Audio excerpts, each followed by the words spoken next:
Mga farmer, good morning, mayong aga. At ngayon mga farmer, magbigay ako ng kunting tips para po sa ating mga alagang mga baboy. At ang tips ito mga farmer or idea ay para lang po ito sa mga baguhan at mga backyard na nag-alaga ng baboy.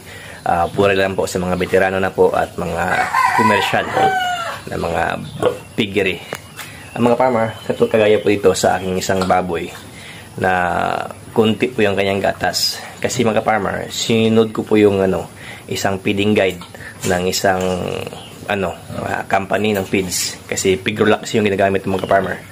At ang nakalagay doon na feeding guide ay 101 days dapat na mag-lactating. Kasi nga lang mga farmer, ang dito sa akin ay mixing feeds at hindi pa ako purong feeds, kaya doon ako nagkamali. Kaya dapat pala 90 days ko lang ay mag-lactating na ako kasi naka-mixing ako or nakahalo ng darak. Kaya ito medyo may na yung kanyang gatas kasi dili po yung ating pagbibigay ng lactating feeds. Kaya ngayon medyo may na po yung kanyang gatas mga farmer. Pero dito dapat pagdating dito mga farmer naka 90 days na ako kasi nag-mixing feeds pa ako at 50-50 po yung pagkain dito. 50% na darak at 50% na feeds. Kaya yun po ang pinapractice ko ngayon mga farmer para po maraming gatas yung ating mga alaga. Yun lang. Peace.